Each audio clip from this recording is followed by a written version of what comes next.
Now, Tech Tent, a new form of transport, could help relieve city congestion by using high-tech pods suspended from cables. The system could be running for real in just 2 years. For more, it's good morning to the king himself, Image Matrix tech editor Djuro. Djuro, this sounds like a fancy cable car to me. San Francisco. Good morning, you, Tim. It does a little bit, but it's far from it. It is very high tech, and it's already up and running in a test case in the UAE, in the Middle East. And this company, uSky, from Belarus, is testing it now. And there you can see the high-tech pods, they sort of look like inside at the moment, like a business class seat, and they can travel up to 150 kilometres per hour. And unlike a traditional cable car, they aren't stuck with one going in a slow speed. You can have a number of these. So here's the sort of plan. You have these sort of slung around the city.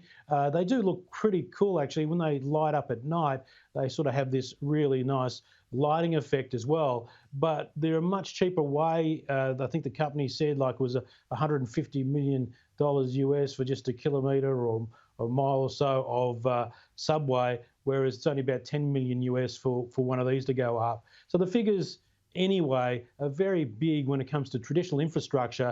And you can see here, you can link them up to buildings, and it's a much cheaper way to go. And they have several ideas of doing it, where they have these slung, sort of a monorail thing as well for the larger ones.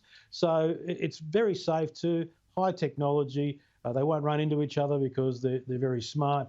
But it's a cool way to travel. Could you imagine one of those going across the harbour, Tim? Yeah, absolutely. Probably not too far away either. Now, you've got some good news for music fans on Android phones. Yeah, so a lot of Android users out there. And one of the things, there's a little bit of a market here in the music business. So Apple Music is available on Android, and I've used both phones obviously all the time. But the great thing now is that spatial audio and lossless audio is available for Android users. Here you can see me going through the Find X3 Pro, which unfortunately enough, this is one of the ones here, does support Atmos, Dolby Atmos. So if your phone is an Android phone and supports it, you will get spatial audio with your wonderful subscription to all the great music out there. And spatial audio is basically like stereo on steroids. You've got all this music happening around you. The separation of the guitars, the drums, the vocals is really cool. And so they're really blowing up their catalog now to introduce lossless, which is the high quality stuff, that doesn't have as much compression when it comes to your listening pleasure. But when it comes to spatial audio, this is a big deal because this streaming market has just exploded. And, you know, Apple's one of the key players. And don't forget, like Google Play Music went away and they pushed on the Android side, Google pushed you towards the YouTube Music. And not everyone's happy with that. So this is good news. And you can see, I think, the Bee Gees playing there on the phone last night. Oh, a little bit of Saturday night fever. You had your white jeans on. Now, Ken, you can visit Japan from your lounge room with virtual reality. I think a lot of people are enjoying what has been a very successful start to the Olympic Games. Yeah, Tim, but I was there a couple of years ago. But if you have something like this, the Oculus Quest 2, it's a virtual reality headset, and you have controllers like this. In a few days' time, you'll be able to virtually tour places like Japan, because it's not just going to the Olympics themselves. If you set yourself up in your lounge room here, this is important because if you walk around, you could run into a lounge chair or a lamp.